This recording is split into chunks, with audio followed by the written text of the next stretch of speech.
नमस्कार। Geography channel में आप सभी का स्वागत। आज हम सौर मंडल सोलर सिस्टम टॉपिक का तीसरा और आखिरी वीडियो अटेम्प्ट करेंगे। इसमें हम दो टॉपिक्स को पढ़ेंगे। नंबर 1 क्वीपर पेटी, क्वीपर बेल्ट को, और दूसरा सूर्य को। शुरुआत करते हैं। क्वीपर बेल्ट किसे कहते हैं? क्वीपर बेल्ट सौर मंडल में हमने पढ़ा था कि सूर्य के नज़दीकतम है बुध ग्रह। सो बुध से जैसे जैसे हम सूर्य से दूर जाते हैं, बुध, शुक्र, पृथ्वी, मंगल, बृहस्पति, शनि, अरुण और Varun. So starting from nearest, Surya के क्लोजेस्ट है मर्क्यूरी, फिर दूर जाएंगे वैसे ही Mercury, Venus, Earth, Mars, Jupiter, Saturn, Uranus and last में है नेपच्यून। तो इस वरुण के बाद में जो वरुण की कक्षा को जब हम वो वरुण की ऑर्बिट को क्रॉस कर देते हैं तो सूर्य से लगभग 30 से 100 खगोलीय यूनिट, एस्ट्रोनॉमिक यूनिट की मध्य एक विस्तृत तश्तरी नुमा पेटी है, एक डिस्क लाइक बेल्ट है, एक डिस्क तश्तरी जैसा बेल्ट है, जिसके अंदर अनेक छोटे हिमपिंड स्थित हैं। फ्रोज़न बॉडीज़ उसके अंदर हैं।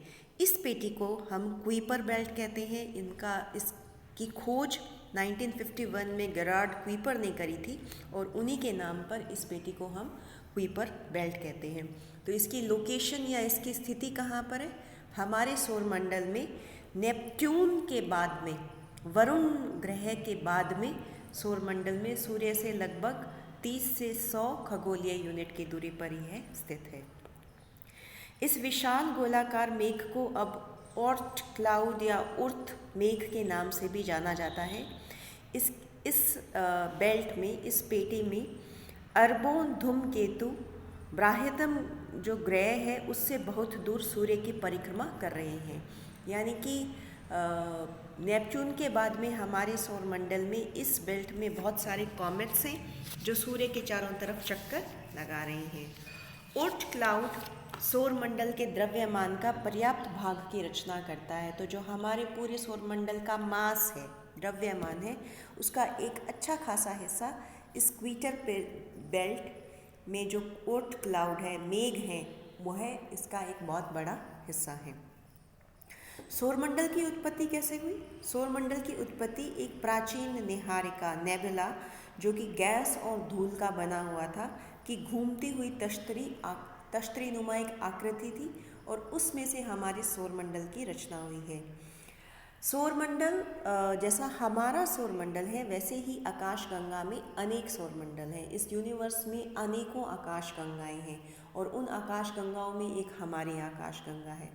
इस आकाशगंगा में सूर्य के समान अनेकों तारे हैं। उनमें से एक तारा हमारा सूर्य है, जिसके चारों तरफ यह ग्रह, जिसका पृथ्वी भी उन ग्रहों में से एक है, ये इस सूर्य के चारों तरफ चक्कर लगा रही हैं। तो सौर मंडल जो हमारी आकाशगंगा है उसके एक कोने में है। इसकी दूरी आकाशगंगा के केंद्र से लगभग 30,000 से लेकर 33,000 प्रकाश वर्ष की दूरी पर यह स्थित है। सौर परिवार के कुल द्रव्य यानी कि मैटर का 99.85% भाग सूर्य में ही निहित है। अगर हम हमारे सौर मंडल की बात करें, एक बार मैं फिर बताती हूँ कि ब्रह्मांड में अनेकों आकाशगंगाएं हैं। उनमें से एक हमारी आकाशगंगा है।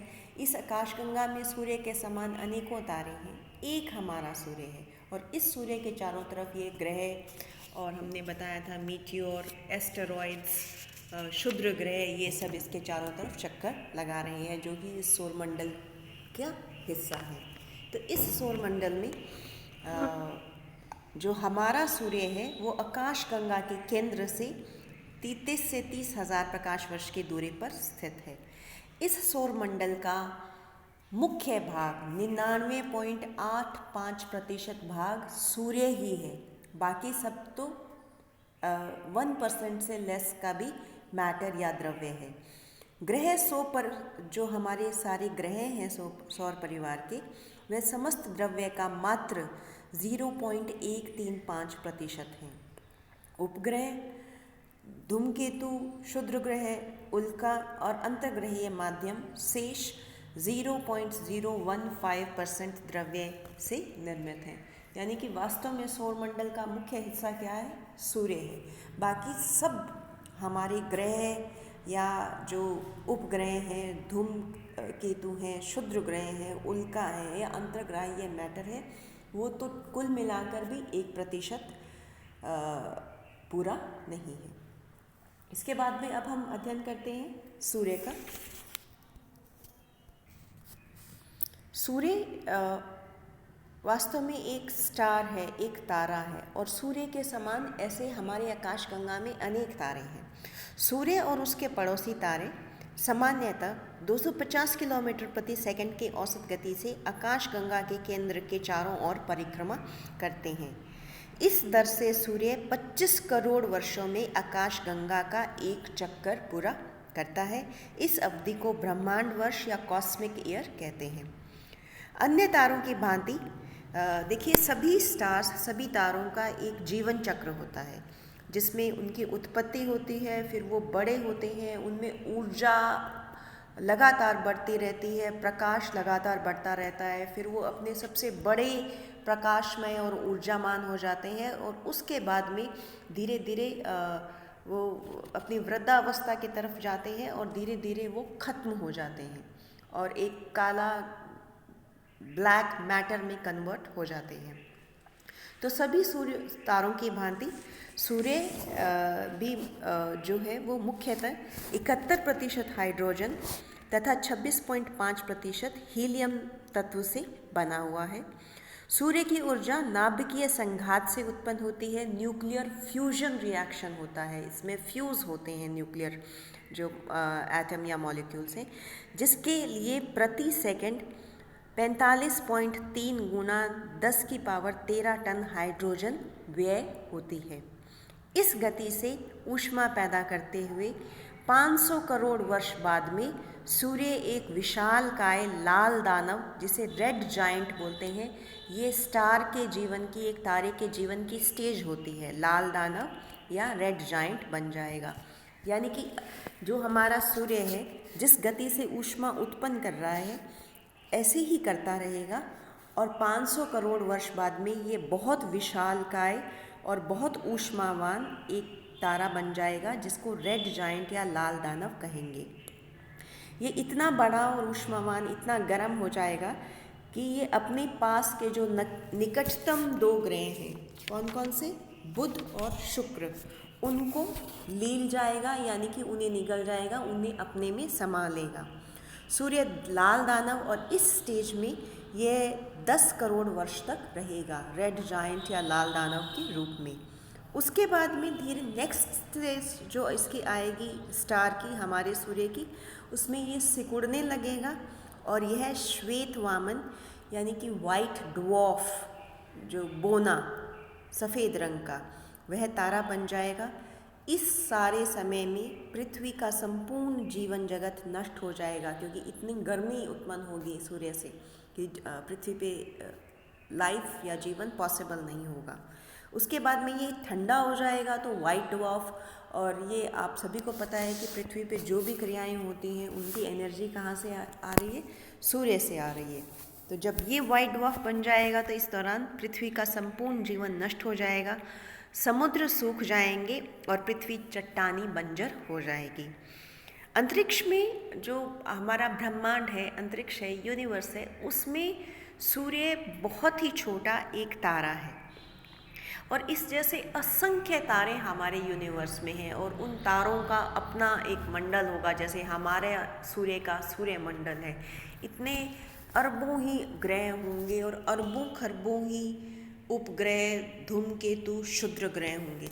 इससे आप अंदाज़ा लगा सकते हैं कि हमारी जैसे यूनिवर्स में असंख्य आकाशगंगाएं हैं, असंख्य आकाशगंगाओं में असंख्य सूर्य के समान इससे छोटे बड़े तारे हैं। उनमें से एक हमारा सूर्य है और इसके चारों तरफ हमारे जैसे ग्रह चक्कर लगा रहे हैं। इन सभी ग्रहों में से एक पृथ्वी है। तो अगर आप ब्रह्मांड में जीवन या मनुष्य को देखें तो हम वास्तव में कुछ भी नहीं है। हम एक डॉट, एक बिंदु से भी कम हमारा अस्तित्व है। सूर्य की सतह से निरंतर ऊर्जा या एनर्जी तथा ऊष्मा यानी कि हीट का विकिरण होता है, यानी कि जो सूर्य की सतह है उससे ऊष्मा और ऊर्जा, एनर्जी और हीट का रेडिएशन लगातार होता रहता है। यही ऊर्जा है जो पृथ्वी के समस्त जीवन का कारण है। All the activities which are taking place on this earth are due to this energy. So the single first and most important source of energy for earth, पृथ्वी पे होने वाली सभी क्रियाओं का सबसे प्रथम जो ऊर्जा का स्रोत है वो सूर्य है। सूर्य की सतह पर 6000 डिग्री सेल्सियस ताप पाया जाता है। इसकी सतह पर अनेक धब्बे या स्पॉट्स पाए जाते हैं, जो कि ये धब्बे वास्तव में क्या हैं? ये विशालकाय गैसों के भंवर हैं, वॉर्टिसेस हैं। ये धब्बे सूर्य पे विस्फोट होते हैं और इन विस्फोटों से ये धब्बे उत्पन्न होते हैं और प्रति 11 वर्ष बाद ये इनकी संख्या, इन धब्बों की संख्या अधिकतम संख्या में देखे जाते हैं, यानी कि इनकी संख्या हर 11 साल के बाद में बढ़ जाती है। अधिकतम विस्फोट होने पर चुंबकीय झंझावात या मैग्नेटिक स्टॉर्म उत्पन्न होते हैं, जो पृथ्वी पर रेडियो तरंगों के संचार में बाधा डालते हैं। ये जो स्पॉट्स पाए जाते हैं, धब्बे पाए जाते हैं, ये हर 11 साल में इनकी संख्या बढ़ जाती है और इसके कारण मैग्नेटिक स्टॉर्म या चुंबकीय झंझावात उत्पन्न होते हैं और जो हमारे पृथ्वी के रेडियो संचार में बाधा उत्पन्न करते हैं। तो इसके साथ ही हमारा टॉपिक सोलर सिस्टम, सौर मंडल समाप्त होता है। Thank you.